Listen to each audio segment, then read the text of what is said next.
Space, the final frontier. Space Station Ashland sits on the edge of Federation space with its companion ship, the USS Dilamus Christian. The space around them is full of mystery and strange wonders, where secrets are kept and danger lurks around every corner.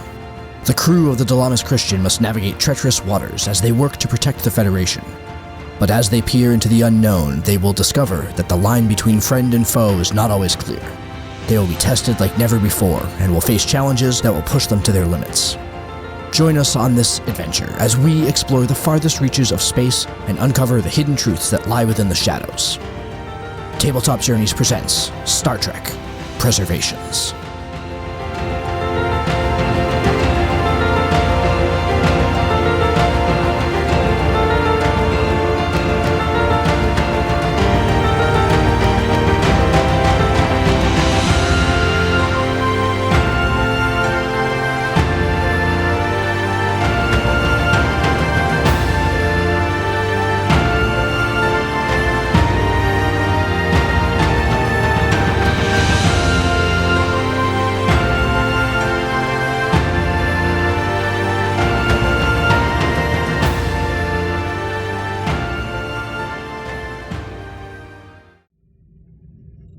Welcome to episode 3 of Star Trek Preservations. Glad to go ahead and see the entirety of our crew together for the first time this season. Let's take a quick minute and go around the room just so that everyone is aware of who the players on the board are. Captain Tobor, you are the first one on my screen, so why don't you start?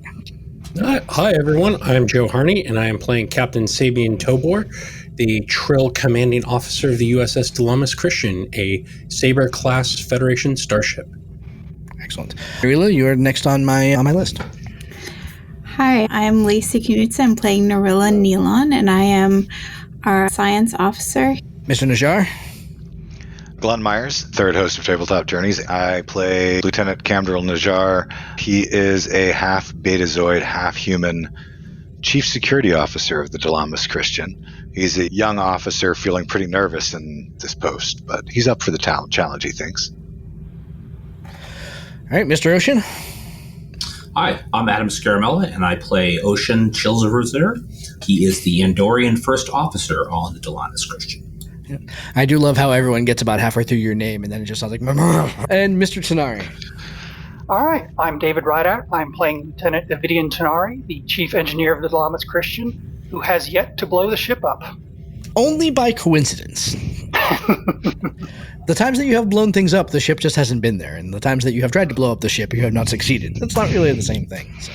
Excellent. It's a pleasure to really be here. Again, my first time behind the screen this season. I think last time behind the screen was episode 8, I think, of last season. So I'm very excited for today's episode. Today's episode is called On the Far Side of the Sea.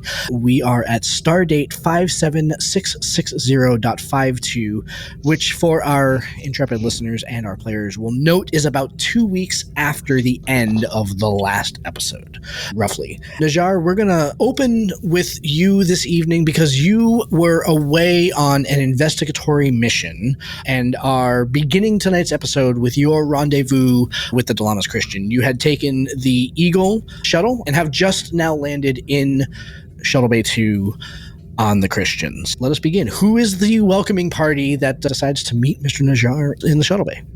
Joe, have you made it clear that you want to speak to him as soon as he gets back? No, I appreciate that. Thank you.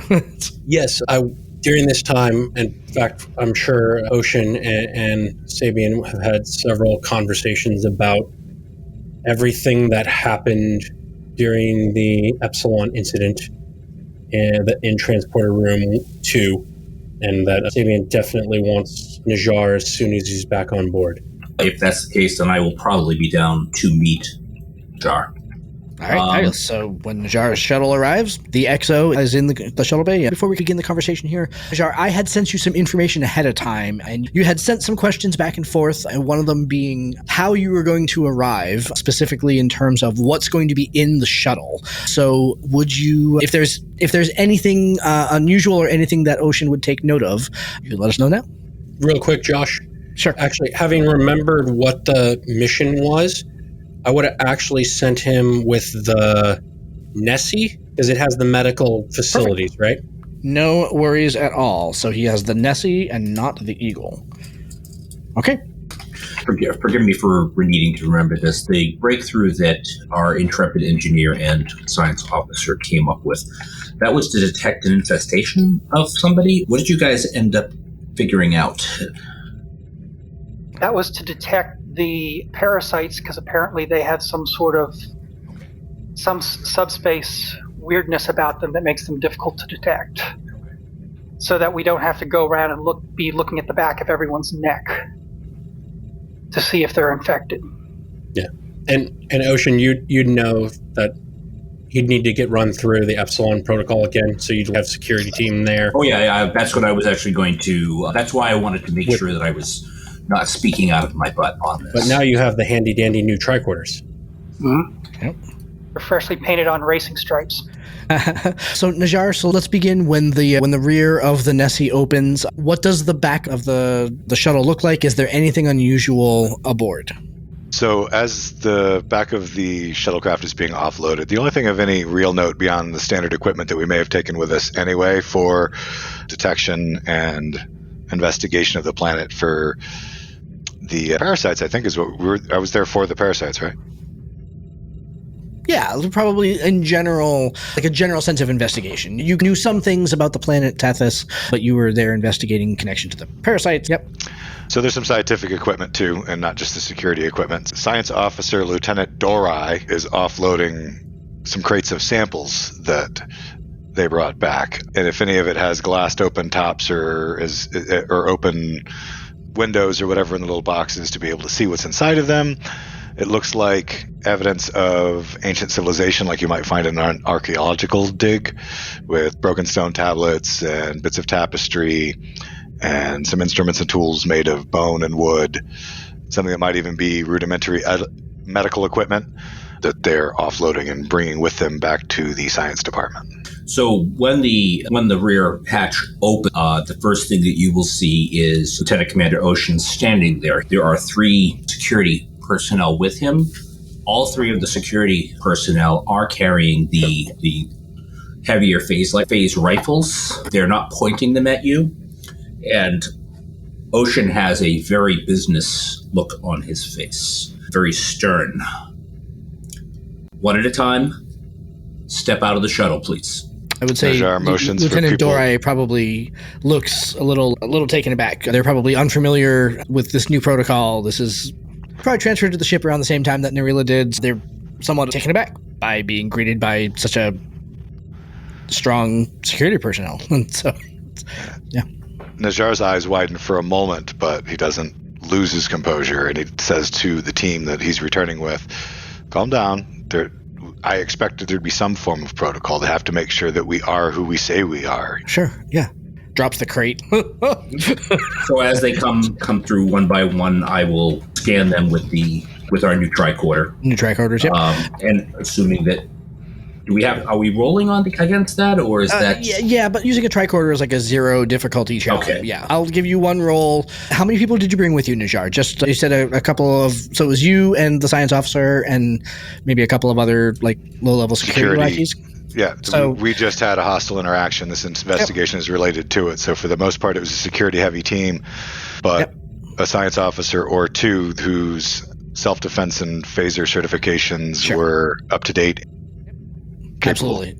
So we'll say probably a half dozen people total, but 1 roll to go ahead and operate the tricorders. Yeah, and if I use control and science, I needed a 13, and I got 1 success on it. So. Yeah, that's fine. So you gain a momentum because it was a 0 difficulty challenge. Using a tricorder is not difficult for someone that is familiar with tricorders. There you go. Okay, excellent. As you're scanning me, Najar smiles and says, we got detection? I don't answer you until all of the scans are complete. Yep. He would go last. He would send everyone else first. Yep. Yeah. Perfect. And nobody pings. Once you've all cleared that, my reaction, the stern business face just recedes, and I give you a smile. Welcome back. Yeah, we do have methods to detect these creatures now. Nice. Did Sonari crack it? With the help of our new science officer, chief science officer, I'm rather impressed. Oh, a new face.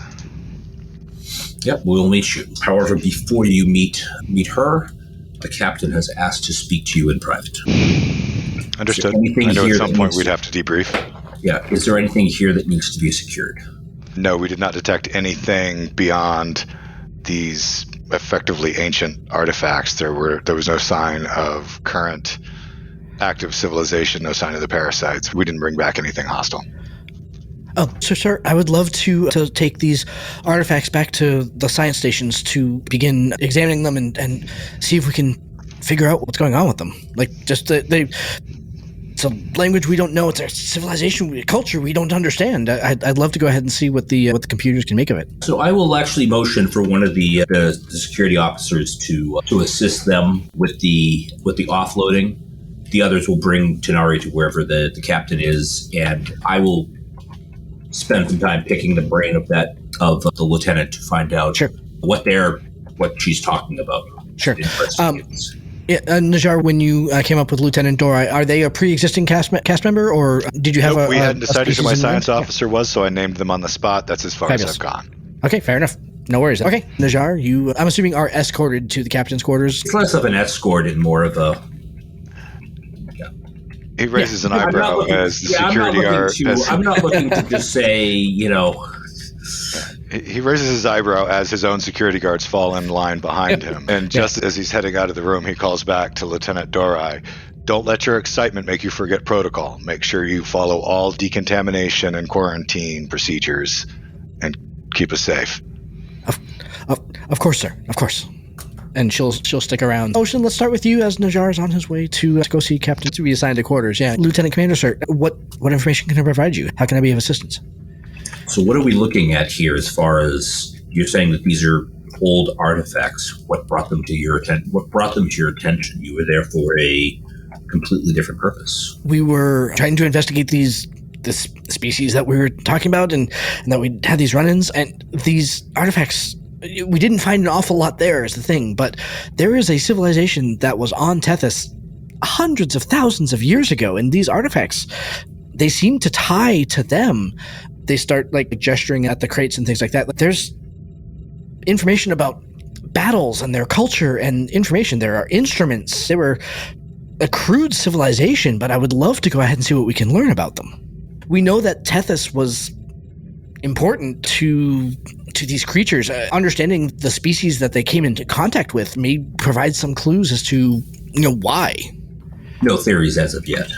I wish. It's in a language that I don't understand. Universal translators weren't any good. This is trying to go ahead and we just knew we needed more juice than we had there on the planet, which is why after talking with Najar, and we didn't want to disturb ancient burial mounds or anything, but in the same token, we took some samples back, took some scans of some other things that were too big to go ahead and carry back on the Nessie, and trying to learn what we don't know. Tethys is very much a mystery at this point. We know that it's important, but we don't really know why, and so this is a avenue to go ahead and determine maybe if there's something else that we should be looking at, or what. Were these artifacts found in conjunction with any current structures? No, nothing modern. Whoever made these died well before today. No, but any inhabitants or visitors to the planet weren't located near these. Oh. How did you come across them then? Just going out into the woods and poking with a stick, sir, if I may be so colloquial. Sometimes that's the best way. And as I help them, I will tell them a story of something similar that happened to us when we were kids. Excellent. Fabulous. Dorai seems to calm a little bit when she realizes that this is less of an interrogation and that you're more just dotting I's and crossing T's and making sure that genuinely curious, exactly, and that with a little bit of a personal connection. So she feels a little...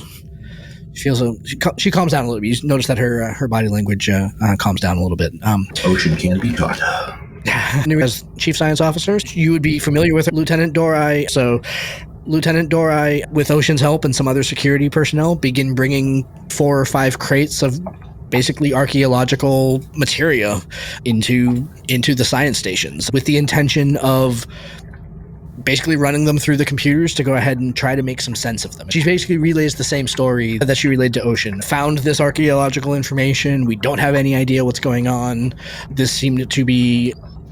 Can't even say that it was the most interesting stuff that was there. It was just the stuff that we could for sure fit in the crates that we brought, and trying to go ahead and see what we can learn about a civilization that was thousands of years old. I'll, of course, give my greetings to Lieutenant Dory and help bring things in as needed, and then get to work sorting things as they come in. In the crates, you'll find basically like broken stone tablets, remnants of what might be one really large tapestry or several smaller tapestries.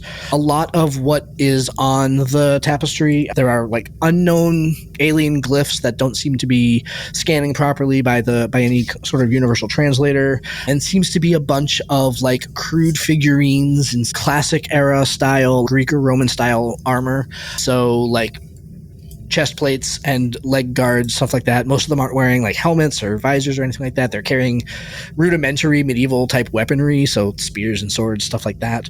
And definitely seems to be depicting some sort of a battle in the fragments that you can see. And the thing that sort of stands out to you as you're looking at this is that in some of the scenes that you find on this tapestry, there would be like a group of figures standing around one figure, and that figure is depicted with like bright blue eyes. And then let's see what else. There are both scans and rubbings of like stone tablets that again seem to be written in similar language, like similar glyph styles that you find on that tapestry, and then others that are written in something that is not anywhere near, some like totally different. Dorai will point that out too, that these were all together, but it definitely seems like two different things, and the computer couldn't find any kind of matching patterns between them. They seem to be totally disparate, so I brought back samples of both to see if we could go ahead and determine why that is. Other things that are in the crates are like bone flutes and drums and things like that, like instruments, musical type instruments, and also crude surgical instruments like hammers and saws and pokey, proddy things. The other kind of really interesting thing that Dorai seems excited about is a vast array of jewelry, rings and pendants, and what might be like earrings or some sort of head decoration. And why Dorai is so excited about it is that a lot of it seems to have very similar iconography that look to her like eyes, and that they are normally gem encrusted. So there are various colored stones on that jewelry. So a lot of reds and blacks and yellows and greens and stuff like that. Definitely a lot to go through. I know. Thankfully, we have a long journey. We'll have plenty of time to go ahead and scan this in. And she begins running like the science scanner over it and reproducing 3D images of it, and trying to go ahead and just scan it into the computer. Mr. Najar, do you dally or in any way travel circumspect manner to Captain Tobor's ready room? Not in the slightest. Fabulous. All right. Then, Tobor, your door chime goes off, and... In fact, the security officers escorting me are probably struggling a tad to keep up. Fair enough. All right. Enter. And of course, Captain, the first thing Najar notices is that the ready room is an immaculate Vulcan-like precision arrangement and cleanliness. And above and behind Tobor's shoulder, you see his framed Medal of Distinction for Diplomacy, and like all of his award and merits that are there, that weren't there the last time you were in his ready room. Because you were putting on the show. So he'll blink a little bit and look around as he steps in, but then he'll mask it. Reporting as ordered, Captain. Please have a seat. Najar goes over and sits down. And the first thing you notice is that they're like emotionally emanating off of Tobor is seething rage. Okay. He seems a little taken aback by that, and Tobor might notice that his eyes darken if it's that intensive of an emotion, because his eyes normally look human, but when something powerfully emotional is going on, they tend to darken into the Betazoid black. And you're not entirely sure what is the cause of it, but it's like a wall. It's like if you're ever inside a air-conditioned room and then you step out and it's like a 40-degree temperature difference to the outside. Right. And you're not trying to hide it from me because since the moment I met you, you tend to guard your emotions around me. Yeah. And you get that this is actually, and if you have a little bit more, this is what is leaking through his control. Oh, okay. So it seems like you're trying to hold it back and it's just leaking through. Okay, that's different then. All right. As Najar sits down, he sits up straight, but he looks you right in the eye and says, "Something happened, Captain? Is everything okay?" We'll have to get you caught up on what's going on, but I wanted to get your debrief report on what happened on Tethys as soon as possible. Understood, sir. The audio log that I filed before going away on this mission contained my statement as to how things went down in the transporter room, sir. Do you have further questions? We'll get to that. I saw what Damon Brazig sent us, but I want the full timeline of what happened when to those colonists and what data you were able to scrub from their computer systems so that we can start matching which bodies we recovered, which ones we haven't, so we can start getting that information into the intelligence database. There were no computer systems, sir. There was no sign of advanced life on Tethys at all. If they had been there with colonists, they took everything with them. The only thing that we found, Lieutenant Dorai from the science team noticed some ruins and artifacts that led to a little bit more investigation and the discovery of what looks like an ancient civilization on Tethys, but there was no signs of modern life, nor any signs of the parasites or their strange eggs. Now, this ancient civilization, did it appear to have any relationship to the Epsilon creatures? Lieutenant Dorai seemed very excited about a gem-encrusted eye motif throughout the iconography, and I believe blue was heavily involved, but I did not specifically tie it to them. I see. Because, Josh, there was a colony on Tethys, right? There may have been previously, but where they were investigating... Because Brazig sent us, pictures of dead bodies and all kinds of stuff. Or at least that's my recollection at the end of last season. There had been a colony, but as Glenn reported, anything of any use from technology or anything like that had been removed. There were dead bodies, but they did not show that they were infected by the parasites. The colony was basically empty at that point. That if there had been anything there that they had, with everything going on, they had basically picked up stakes and GTFO. Then to abridge and say it again, they didn't leave anything behind but bodies and rubbish, sir. There were no computer systems. There were no even intact components that would be salvageable if we were in that business. They picked up everything of value and left with it. But Lieutenant Dorai did discover it wasn't a total loss. Lieutenant Dorai did discover signs of an ancient civilization and brought back several artifacts from it. I'm sure the scientists will be appreciative of that fact. That's unfortunate. I was hoping you would discover some sort of clue as to what the creatures were looking for aboard my ship, since we weren't able to successfully capture any of them alive, nor did any of their hosts survive. So we're back to square one. Najar can feel it, but he's just looking back at you. And the then commander and I have reviewed the logs. After a moment, while you're saying that, he says, "I'm sorry, sir, I don't mean to interrupt. Did you say the hosts didn't survive?" That's correct. Sometime between us evacuating them into the containment areas, into sickbay, they expired. Because the settings that me and my security team were using were the settings that we discussed to make sure we could, I know we're working off of old data that we have very little of, to stun the entities enough to stop them. I didn't expect them to come out of the hosts. I was hoping to have stunned the creatures as well, I'm going to be honest.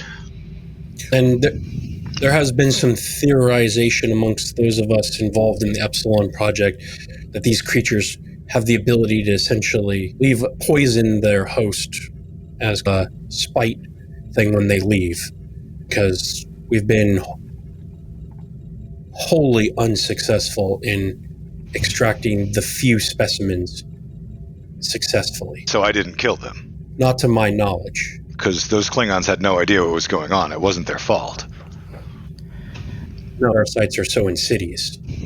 Your assertion, Tobor, would be backed up by what you discovered, that they clearly had phaser wounds on them. You would have been surprised if the phaser wounds were sufficient to have killed them. So we had discussed that the setting was high enough. It had to be higher than a normal stun setting for a Klingon in order to incapacitate the parasite. So they were going to take some phaser burn, but it shouldn't have been lethal. Yep. He still looks a little bit worried, but Najar does look a little relieved, and he sighs. Okay, that's a relief, because I'll kill if I have to, sir, but... Well, that's something else I need to discuss with you, Mr. Najar. Because I've reviewed the logs. It appeared the transporter safety protocols were in effect and active, correct? They appeared on the transporter pads without weapons, as they've been dematerialized and shunted off. Correct? Indeed. And without warning, without an order to surrender or stand down, you shot them. Najar sits back in his chair a little bit. Now, a particularly pernicious Judge Advocate General could make a case that that was unwarranted. There is... May I reply, sir? You may. There is an advocate or a judge general that could make an argument for just about anything. But in terms of whether or not that argument could be plausible, I disagree. We had discussed already on the bridge the dangers of what we feared this species was, and it turns out there was an entire protocol built into our ship for it. We were already allowing them... May I speak freely, sir? You may. We were already allowing them on our ship against all of my instincts, which I attempted to speak to you about on the bridge, but I still followed orders to the letter, to include discussing how we were going to be setting our phaser settings to ensure that we incapacitated them without killing the hosts. And I arrayed my team with the specific orders, and if this is inappropriate under your service, sir, then I'm going to suggest you find a new chief of security. That knowing that we were not using lethal force, if there is any sign of double cross or any sign of ambush, that we would simply fire, stun them, and sort it out afterwards. Which is the reason why you're here in my ready room and not in the brig. He looks a little bit relieved again and says, "Understood, sir. But I also would have loved to have captured one of the parasites alive, but my God, sir, you said you reviewed the security logs. Did you see how fast they moved once they got out of the host? I was totally unprepared for that. There was barely a second, and one of them was already trying to send itself down one of my officers' throats. I had to rip it off of his face with my hands." And he actually is shaking a little bit as he's going through it. He's like, I wasn't sure that we were going to get out of there without them getting loose on the ship and the ship becoming infected. But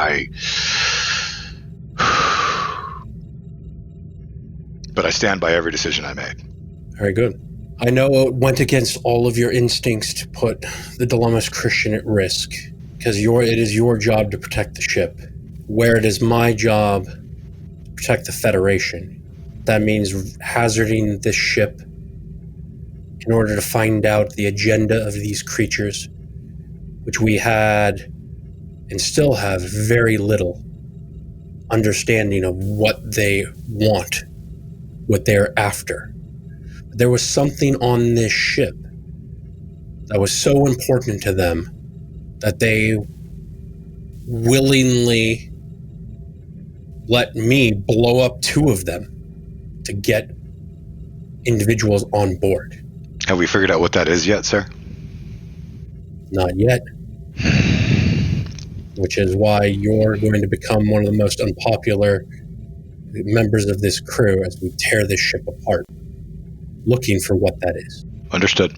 And he's looking thoughtful and just down and around a little bit as his investigative brain starts automatically chewing on it in the background of, okay, what are these creatures? What do I know about them? What would they be interested in? You're still listening, but you can see the gears have started to turn. More importantly, And a thing that my colleagues, you get another spike of frustrated irritation, tend to forget is that these creatures are highly intelligent and otherwise would be warranting rights under the Federation Charter. But they're singularly driven. Yes. The way that they responded and the way that they reacted when they left their hosts, there wasn't, in my opinion, and I've met a lot of species, but there wasn't anything beyond a primal urge to find another host and continue to replicate in their actions once they left the bodies. They seem, honestly, sir, they seem like the Borg. They're almost emotionless. And that was another missed opportunity that I wish we had been able to capture, is you getting a read of what the creature's emotions are like. But I saw everything happen too quickly. As much as I was able to get at that point, sir, was that there wasn't any emotion beyond a need to fulfill. It was primal. I put you in a difficult position, Najar. This is your first command as a chief of security. You've spent most of your young career training for this Epsilon threat, and then to be face to face with it. You reacted. Not unwarranted, but you reacted and did not, instead of consciously acting. And this time, it worked out. But in the future, when we face these creatures again, we cannot allow fear and paranoia to drive our decisions. Violence may, in fact, be the correct course of action, but it needs to be deliberate and active. Sir, I know we've only worked together for a short time, but again, I know you watched the security logs. Did I seem to be reacting emotionally or out of control to you? Every decision that I made was thought out, but you were correct. Our perspectives on the encounter were different. I was focusing on protecting my ship and my crew, and I do understand the greater obligation that you're explaining to me. What I can tell you is that next time I'm in that situation, I will try to think differently. But I always think. I understand, and I'm sure, again, I'm not telepathic, but I can imagine that when you saw 5 individuals materialize instead of 1, you shot first instead of asking questions, which is a good instinct, but a question or two could have been super helpful. The additional bodies that they piggybacked weren't under the constraints of our transporters, Captain. There was no way to know whether or not any of those extra bodies were going to be carrying weapons. If I had hesitated for even a moment, this ship could have been overtaken, which is what they wanted. Again, if you feel that I should have acted differently, I will attempt to think differently in the future, but... I wasn't there. You were. And I still trust your judgment. Thank you, sir. But I do also know that I have a lot to learn.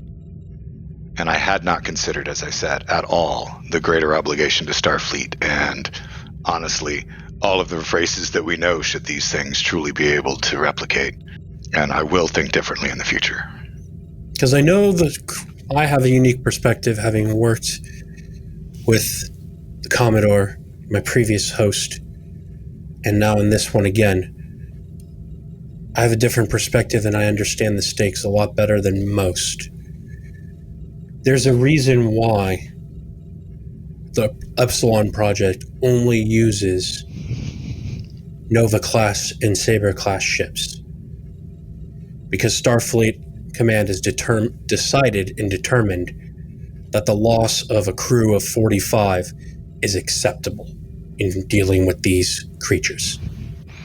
It also makes sense, sir, in terms of screening and any opportunity to detect infestation. The smaller the crew, the smaller the number of subjects. It makes a lot of sense all the way around, even though it is all for reasons that are alarming.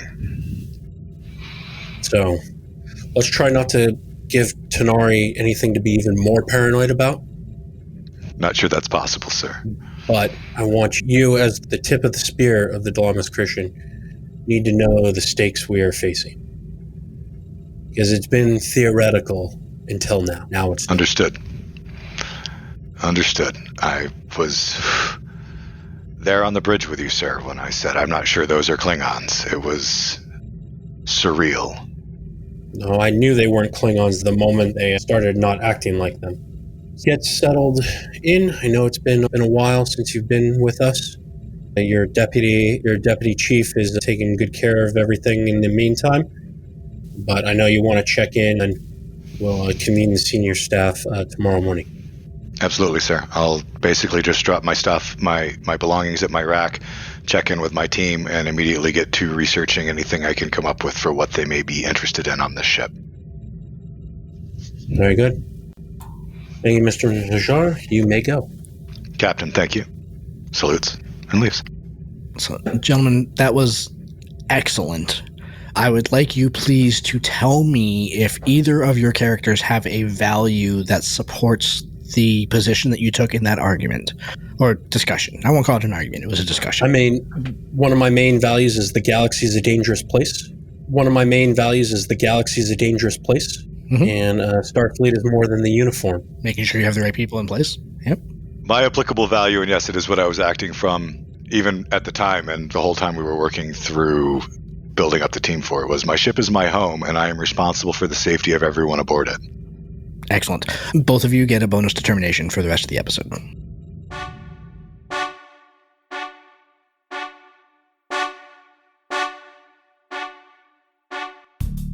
Do you want early access to every Tabletop Journeys episode? How about exclusive content, live broadcasts, and the chance to throw dice with your favorite hosts and fellow fans? Or, heck, do you just want to support the show? Join our Patreon today at www.patreon.com/ttjourneys. We have tiers to fit any budget for a monthly commitment, or you can make a one-time contribution to the cause. We love doing the show for y'all, and support helps us keep creating and producing great content for you. So join us today at www.patreon.com/ttjourneys.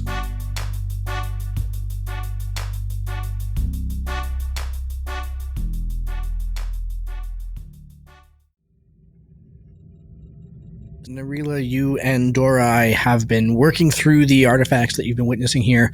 I wanted you to have the opportunity to ask any questions, any clarifying questions about what you are seeing, and potentially make rolls to go ahead and make connections if you wish to do so. My first question is concerning the tapestry, or possibly multiple tapestries. But you mentioned that there's a bright blue-eyed figure with some figures around him.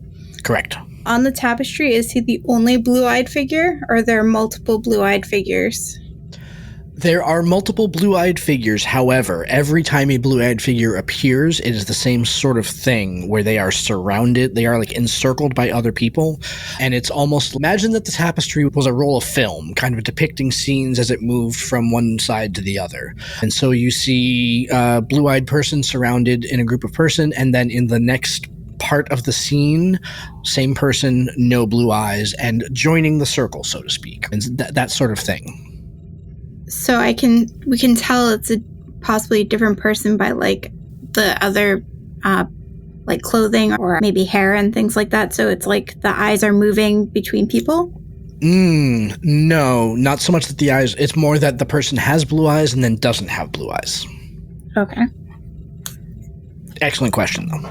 And an important clarification. Interesting. You said there's two different styles of unknown glyphs? On the or are there multiple? Yeah.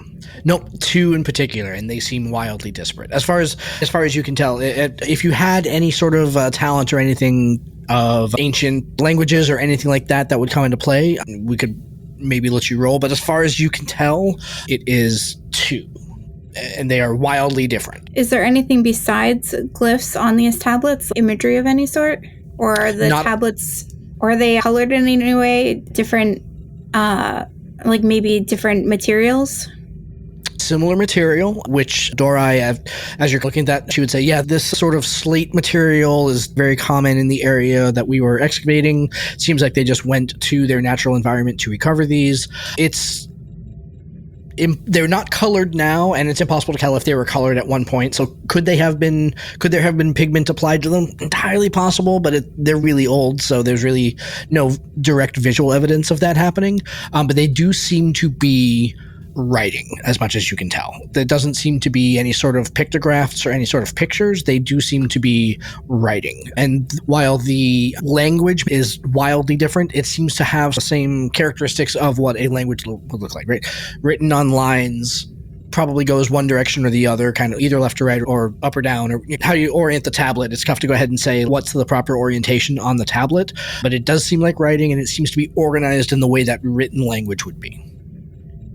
Do the materials seem to be of similar ages, and where?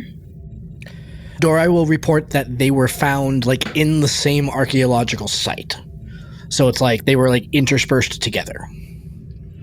And then my last question is about the jewelry. And you said there's icons of eyes that are jeweled. Are they mostly blue, or are they in various colors? An excellent question.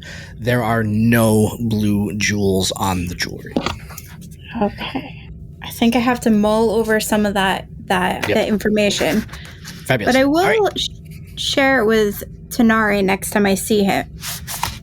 You can certainly go. Yeah. Good collaboration last time. It feels like a good idea too. Sure. You could certainly call him to the science stations that you're using now to go ahead and have that communication. That's if Tanari can determine whether or not he is too busy to go ahead and take your call or not. But it's a small ship. There's only 45 of you, right? You can certainly have that conversation with him now if you'd like. Sure. I'll make a call and request when he has time to come visit. I think I can certainly make time to head down to the science labs. You are there. All right. So I'll... sorry.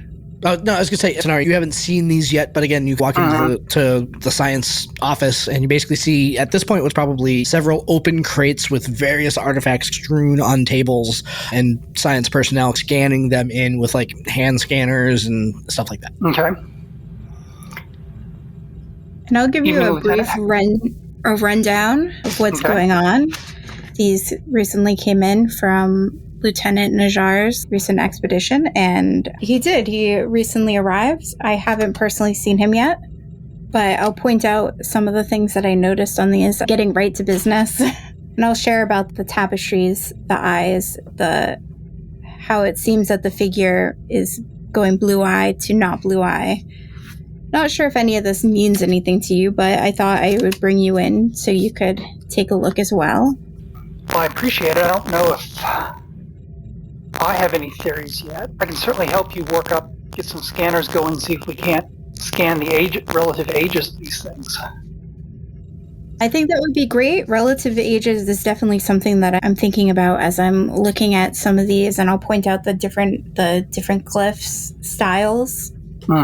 Especially these. Do you know if the field team tried to run these through the universal translator? I believe they did, and it was unsuccessful. They're unknown. Yeah, Lieutenant Dorai will raise her hand. Tanari, yeah, of course we tried, but the universal translator came up blank. I think that the field units just weren't powerful enough to determine what these were. We're not even sure what the orientation on these tablets are. It didn't really pop anything up. That's why we brought it aboard, to try to see if we could figure this out. Let me hook you up with the main computer, see if we can get you a little more power to that. Okay. Worst comes to worst, more power. That usually helps. Yeah, that's it. I've heard that you're a very powerful man. That'd be fabulous, yeah. Let me see if I can't get a engineering team to help you out, set you up with some of the scanners and hook you up to the main computer, get you some main computer time. Tanari, what is your insight score? My insight is a 9. There's a 9. I would like you, please, to roll me a 1 difficulty task using insight and some other attribute. Something about this feels familiar, and I'm trying to go ahead and see if in Tanari's daring brain that it's a... Would this be, considering where we are, would it be maybe insight science? Sure. I say insight science. All right, so that is a 12. Mm-hmm. I got a 12 and an 18, so that is one success. One success by the skin of your teeth, exactly, yeah. Yep. Cool. Excellent. There's something about the blue eye motif that you're seeing in the tapestry that feels familiar. It's reminding you of when you were on the asteroid with the Breen. At the very end of that mission, remember, there had been several prisoners in the base of the asteroid, and there were several who, at that moment, had like blue globes for their eyes instead of eyes. And the judgment at that point had been that they had undergone some sort of torture or something, that the Breen had done something to them in violation of numerous treaties and accords. So you remember that kind of like, after you put it out of your head for a little bit, and then you remember that at one point, like in the middle of the night, you're trying to sleep or whatever like that. You're just, you know what, I'm going to like look up and see. You sent them off to Starfleet Medical to be examined and blah, blah, blah. You looked up to go ahead and see what happened to them, and noticed that all of them, there were 3 of them that had this blue globy eye thing. All 3 of them recovered fully within a few weeks of being returned to Starfleet Medical. Something about the tapestry is to remind it, you makes that connection for you. Okay, so while I'm there in the science lab, pull up the file on these 3 individuals. Sure, yeah. And point it out and explain this to both Narella and Dorai. Yep. See if they can see what they think of it as well. And explain to them the context behind it, where I saw this. Yep. So explain the context, because Narella, having not been on the episode, right. Have at it. Explain the context, yeah. How would Tanari explain the context? Yes. Yeah. There was a situation a few months back. It would be a few months, correct? Probably closer to a year, because there was a big time gap between. There was a time gap for a while when Narella came on, so within the last year, but probably on the long side of it. About a year back, we were investigating some anomalies. We discovered that the Breen were playing around with some subspace conduits. And then, so we sent an away team, including myself, Commander Ocean, Commander Najar, and Science Officer Alik Ohm, to go investigate. We discovered that, like I said, the Breen were using them to kidnap ships. We wound up strapped to one of their cruisers and then taken to an asteroid where it looked like they were having some kind of mining operation for some sort of, I believe it was a subspace ore. I'm trying to remember this from a year ago. We had a big fight in order to get us and the prisoners that the Breen had taken out of there. And we did manage to get out with the prisoners. We found these 3 in particular who had apparently this sort of blue orb eye effect, and I didn't think anything of it. We didn't have any context for it at the time. They went to Starfleet Medical, and I looked it up a little later, and apparently within a few weeks, 3 weeks, they had recovered completely. Were these 3 prisoners the only ones you saw with the orb eyes? Yes, they were. That's interesting. I wonder what caused it. It must be something that they were exposed to if they recovered. Again, the Breen were mining some sort of, and Josh, correct me if I'm wrong on this, but they were mining some sort of subspace ore. Yeah. Yeah. So I'm wondering if maybe that had something to do with it. Not being on Tethys, I can't say whether that planet has anything similar to this. But we know the Epsilon parasites are attracted to subspace anomalies, which now I'm wondering, are the Breen having a problem with them? Although considering the Breen walk around in full body environment suits all the time, they're not exactly the easiest species for these parasites to take over, considering they like to climb in through the mouth. There could still be connection, though. Do you think we should share this with the commander? Oh, most definitely. This kind of information, these kind of connections, we need to spread around the command crew. Mm-hmm. Perhaps we ought to call the commander down, let him take a look at this himself. That's a good idea, good plan. Maybe Lieutenant Najar as well, since he was there. I'll go ahead and tap my comm badge. Commander Sabian. Go for Sabian. This is Lieutenant Tanari down in the science lab. Lieutenant Narilla and I have something we'd like you to take a look at, and quite possibly Lieutenant Najar as well. There may be a connection between what happened at Tethys and what happened on the Breen asteroid. Really? Very good. I will be down shortly. I tap my badge. Commander Chazaror, Lieutenant Najar, please meet me in the science lab. One other question, is Lieutenant Alik Ohm still on board? No, he was transferred over to Aslan Station to continue his subspace research into the ore stuff that we had found. Okay. That's too bad. I would have liked to have gotten his input on this as well.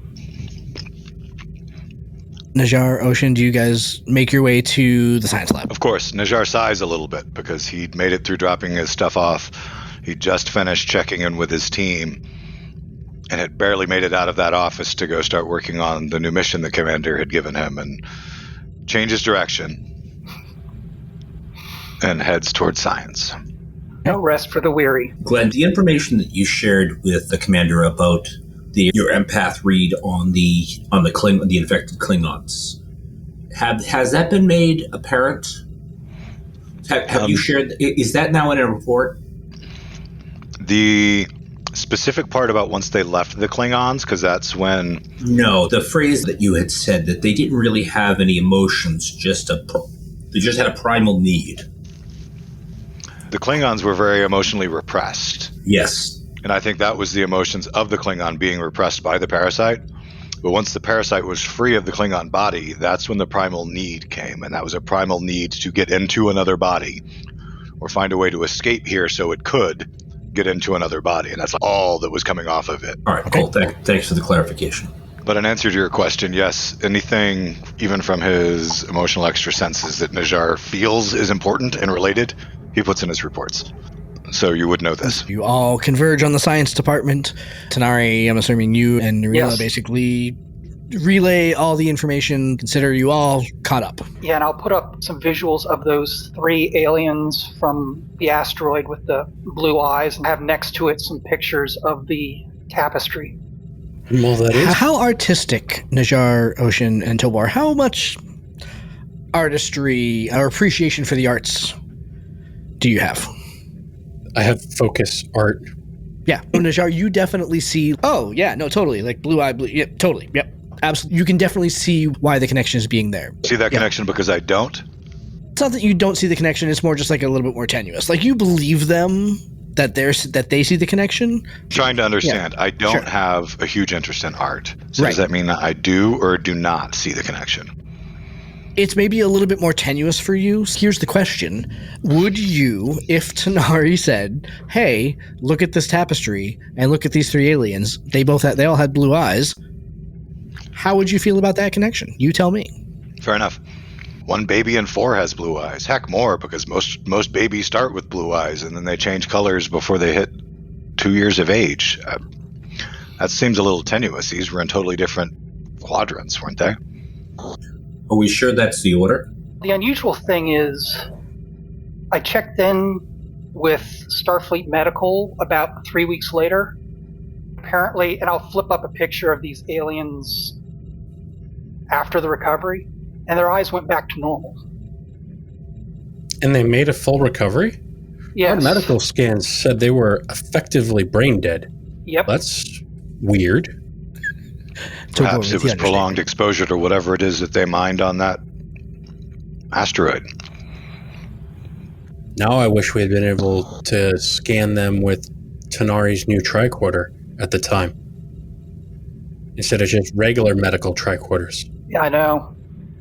Could it be the brain are having a problem with the Epsilon parasites as well? Sure hope not. On the one hand, I wouldn't lose any sleep over that, but on the other hand, I'm going to lose a lot of sleep over that now that you've said it. I can't think of a race that would be more difficult for them, considering they walk around in full environment suits. Not all the time. And once they're in a full environmental suit, they can't. No one can tell who is and isn't infected. That's hard to true. see the back of someone's neck if you're in an environmental suit.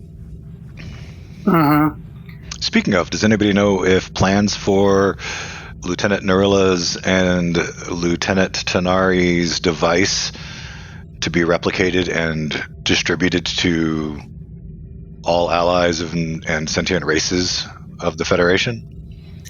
Well, the designs and everything have been transmitted back to Aslan Station to set up a manufacturing facility, still within the Epsilon protocol containment, because we don't want to start handing out new tricorders, because then we have to tell people what we're having them scan for. And that's, dare I say, kind of my point, a can of worms. Shouldn't we as Federation and the Starfleet be obligated to make sure that the members of the Federation know that they could be being infiltrated by these things? Command has deemed the risk of panic and paranoia to be greater than the threat posed at this time. Glad I don't have to make those kinds of decisions. That's why they pay Pritchard the big bucks. Indeed. With that, we'll bring Act 1 to a close. Next time on Star Trek Preservations. My first question is concerning the tapestry, but you mentioned that there's a bright blue-eyed figure with some figures around him. Correct. Tanari, you haven't seen these yet, but again, you walk into the science office and you basically see, at this point, what's probably several open crates with various artifacts strewn on tables and science personnel scanning them in with like hand scanners and stuff like that. This is Lieutenant Tanari down in the science lab. Lieutenant Narilla and I have something we'd like you to take a look at, and quite possibly Lieutenant Najar as well. There may be a connection between what happened at Tethys and what happened on the green asteroid. Really?